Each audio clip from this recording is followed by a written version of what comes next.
ምን ተፈጠረ? እና ደግሞ ሲያወራ አልደረስኩባቸው ስለሚያወሩ ጥሩ ነው።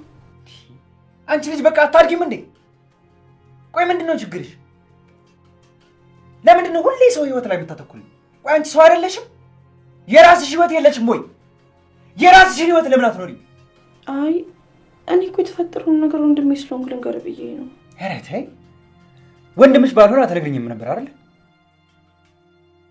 ሲጀመር አንቺ ለማውራት ሰው ተመርጫለሽ እንዴ? ቆይ በዚህ እድሜሽ ተንኮል ምን ይሰራልሻል? ስሚ ቤሉ፣ ምንድነው እሱ? ምን ነው የማይሆነው? ወይ ሰይጣን አወጣችብኝ። ቤሉ ተረጋጋ። ምን ነው እንዴ? ቤሉ አረ ሳለ ቤሉ አረ ቤሉ ተረጋጋ። ቤሉ እቺ ቆሻሻ ተጫወተችብኝ። ቤሉ ተረጋጋ እንጂ ምን ሆነሃል? አረ ሰዎች እባካችሁ ድረሱልኝ። ቤሉ እባክህ ተረጋጋ። ምንድነው እንዴ?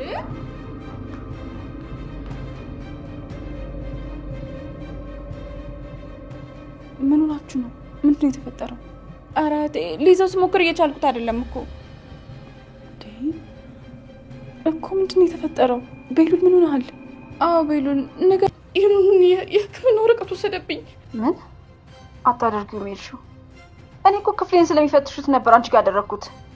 በፈጣሪ ይሄማ መሆን የለበትም። አንቺን ከፊዮንሽ ልጅ እንዴት በህይወት እያለሽ ይሄን ነገር አሳልፈሽ ትሰጫዋለሽ እንዴ? እና ልሙት ይሻል ነበር። ቆይ ይሄ እንዴት ታደርጊያለሽ? የማትረቢ እንዴ! በቃ አልቻልኩም። አማራጭ አጣሁ።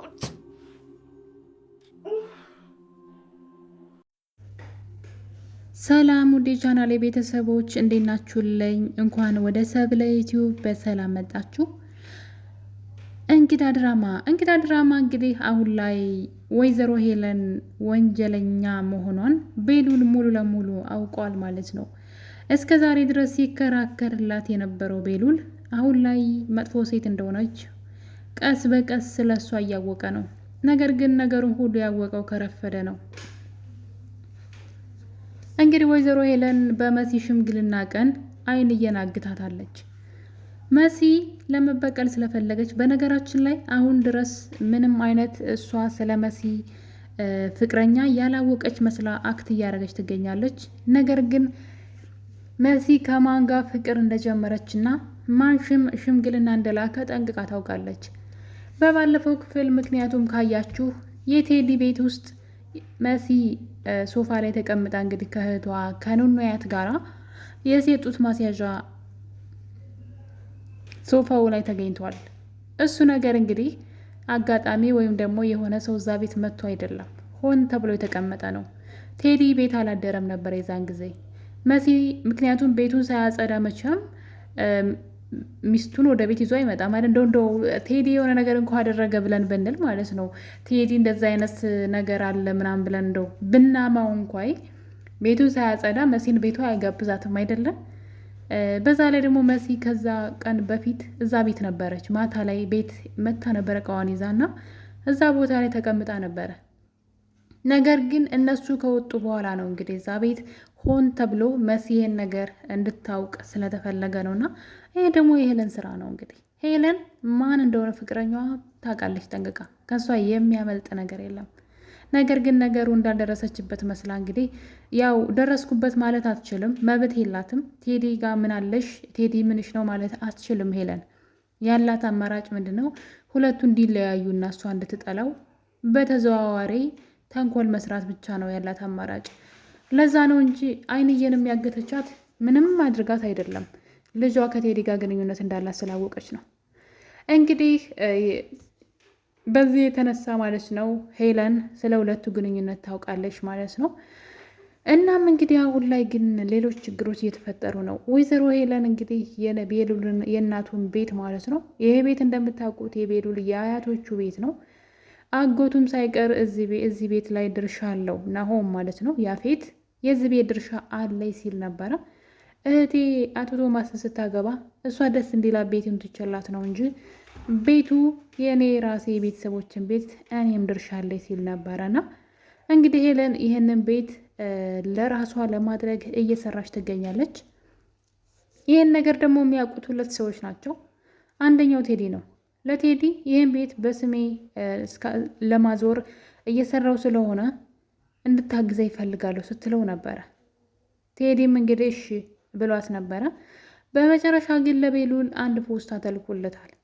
እናትህ ሄለን ቤቱን በስሟ ለማድረግና አንተን ከጨዋታ ውጭ ለማድረግ ፕሮሰስ ጀምራለች የሚል ፖስታ ተልኮለታል። ይህ ፖስታ በእርግጠኝነት ሊልከው የሚችለው ወይ ጆን ነው ያለዛ ደግሞ ቴዲ ነው ብዬ አስባለሁ። ከሁለቱ ውጭ ስለዚህ ነገር አያውቁም። በነገራችን ላይ ጆን ሄለን የሚረዳ መስሎ ግን ሆን ብሎ ተንኮሏን ለማጋለጥ ይመስለኛል ከሄለን ጋር የሚሰራው እንጂ በፍጹም እሱ ልጁ ራሱ በጣም ሀቀኛ ነው። ውሸትና ተንኮል አይወድም። ነገር ግን የሄለንን ተንኮል ለማጋለጥ የፈለገ ይመስለኛል። በእርግጠኝነት ያንን ፖስታም ሊልክለት የሚችለው ለቤሉል እሱ ነው። እዚህ ቀደም ካስታወሳችሁ ስለ አባቱ ገዳይ እየነገረው ነበረ። የአባት ገዳይ በጣም ቅርብህ አጠገብህ ያለ ሰው ነው ብሎት ነበረ። እንግዲህ በእርግጠኝነት ሄለን አቶ ቶማስን ትገለዋለች ብዬ አላስብም። ማለት ከሁኔታዋ አንግል ነው እንጂ ልትገለው እንደምትፈልግ እናውቃለን። ነገር ግን ከሁኔታዋ ከድርጊቷ ስናይ እሱን ትገለዋለች ብለን አናስብም። ገላው ከሆነ ግን በጣም ነው የሚያሳዝነው። ጆን እንግዲህ ማንን ይሆን ከአጠገብህ የቅርብ ሰው ነው አባትህን የገደለው ብሎ እንግዲህ እዚህ ቀደም የሆነ ነገር ብሎት ነበረ ለቤሉል ማለት ነው። ቤሉል ግን ነገሩን ብዙ ቦታ አልሰጠውም። አዶናይ ደግሞ እንግዲህ ምንም ነገር አላስታውስም እያለ ይገኛል። አዶናይ በነገራችን ላይ በጣም ጎበዝ ልጅ ነው። እዚህ ቀደም ካያችሁ ሄለን ተደብቃ ክላሷ ውስጥ ገብታ እሱ ደግሞ እየፈለጋት ነበረ።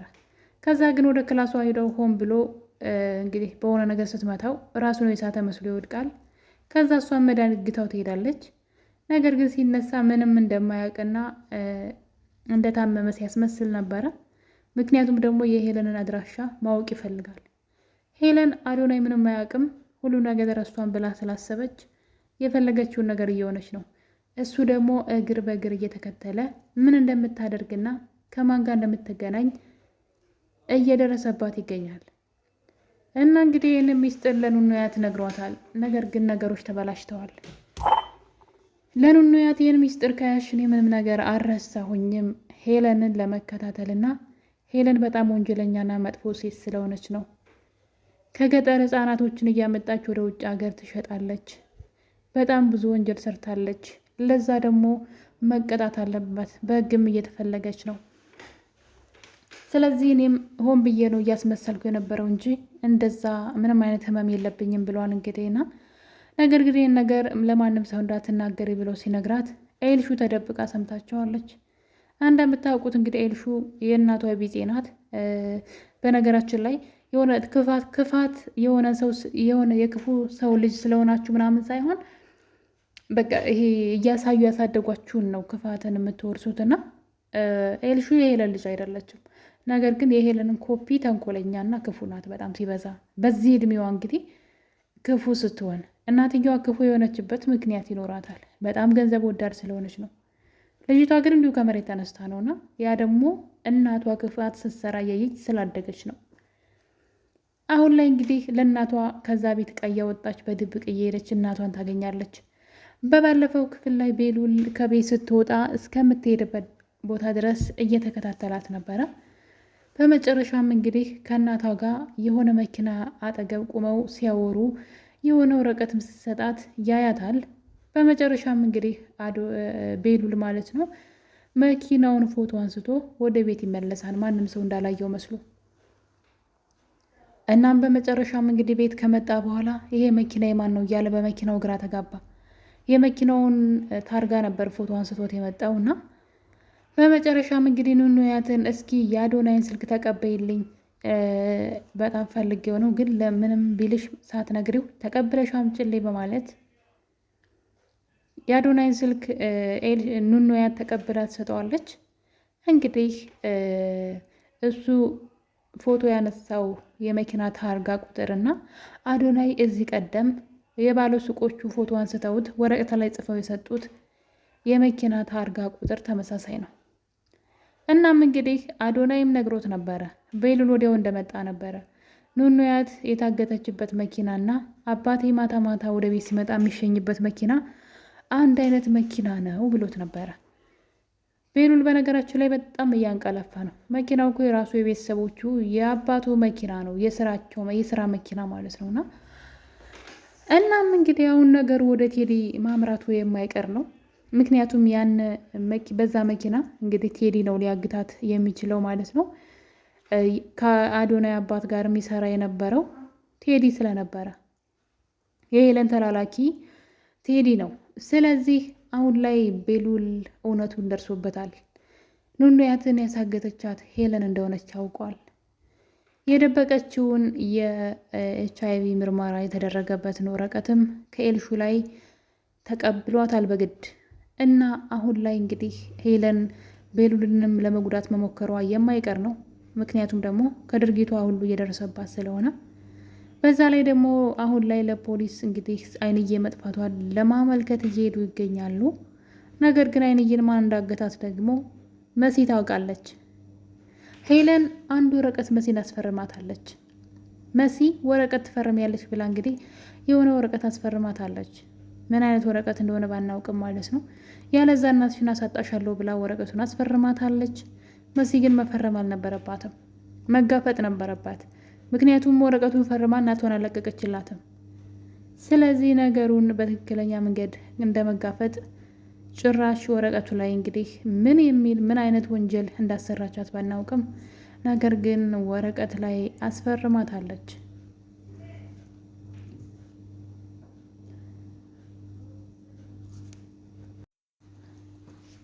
አሁን ላይ ቤሉል የሚያደርገው ነገር ጠፍቶታል። ምክንያቱም ሁሉም ነገር ድብልቅልቅ ነው ያለበት። እንግዲህ አስቡት እስኪ ሄለን ኑኑያትን እንዳገተቻት ከረፈደም ቢሆን ደርሶበታል ማለት ነው። በዛ ላይ አሁን ላይ ሄለን የኤልሹ ነገር እያሳሰባት አይደለም፣ ገንዘብ ላይ ነው እያተኮረች ያለችው። እንግዲህ በመጨረሻ ሰዓትም ቢሆን ገንዘቡን ለራሷ ለግሏ ለማድረግ እየተሯሯጠች ትገኛለች። ነገር ግን እንደዚህ የምትለፋላት ልጅ እሷ አለመሆኗን ደግሞ እንግዲህ መሲ ብትነግራትም ነገሩን መቀበል አልፈለገችም። ምክንያቱም ደግሞ እንግዲህ በምን አጋጣሚ ልጅ ላትሆን ትችላለች ብላ አስባ ነው። ምንም አይነት ፍንጭ አልነገረቻትም። ኤልሹ ግን ልጅሽ አይደለችም ነው ያለቻት። እሷ ደግሞ የወለደቻት ልጇ ናት እስከምታውቀው ድረስ እና ነገሩ ለእሷ ብዙም ቦታ አልሰጠችውም፣ አላስደነገጣትም። ነገሩን ለማጣራትም እየሞከረች አይደለም።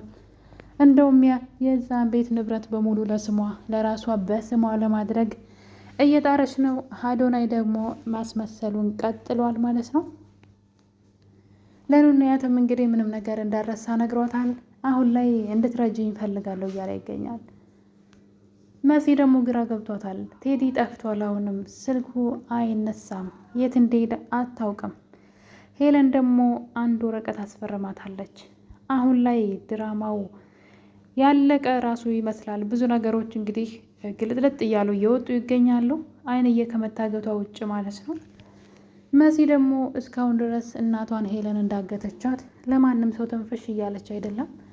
ይሄ ደግሞ ነገሩን ያባብሰዋል ማለት ነው። እውነቱን ብትናገር መልካም ነበረ።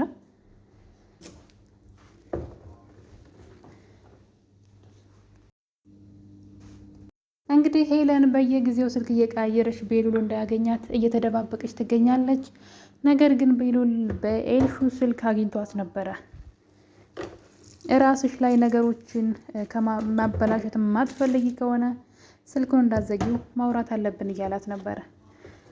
እንግዲህ ኤልሹ ስልክ እየቀያየረች እየተደበቀች እናቷን ብታወራም አሁን ግን ምንም ነገር ማድረግ የቻለች አይደለም። ቤሉል ራሱ በሷ እየተናደደባትና ከዛ እንደውም የሆነ ጊዜ ካስታወሳችሁ እህቱ እንዳልሆነች ሲያውቅ ምንም ቢሆን እህቴ ነሽ ብሏት ነበረ። አሁን ግን በእሷ ተስፋ እየቆረጠ ያለ ይመስለኛል። በምታደርገው በተንኮሏ በክፋቷ ልክ እንደ እናቷ እየሆነችበት በጣም እየጠላት መጥቷል ማለት ነው። በዚህ አካሄዱ እንግዲህ አንድ ቀን አንቺ እኮ የኔ እህት አይደለሽም ብሎ እውነቱን የሚናገር ይመስለኛል። ኤልሹ እንግዲህ አለኝ የምትለው የምትመጻደቅበት ነገር ሁሉ የእሱ አይደለም። ይሄ ከመጀመሪያውም የታወቀ ነው። በተለይ እናቷ ታውቃለች።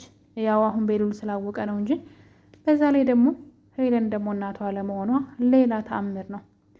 እንግዲህ እንግዳ ድራማ በቀጣይ ክፍል ምን ሊፈጠር የሚችላል የሚለው አጓጊ ነው። በቀጣይ በሌላ በአዲስ ቪዲዮ እስከምንገናኝ ድረስ ክፍል 73 እንግዲህ ይሄን ይመስል ነበረ። በክፍል 74 እስከምንገናኝ ቸር ቆዩልኝ።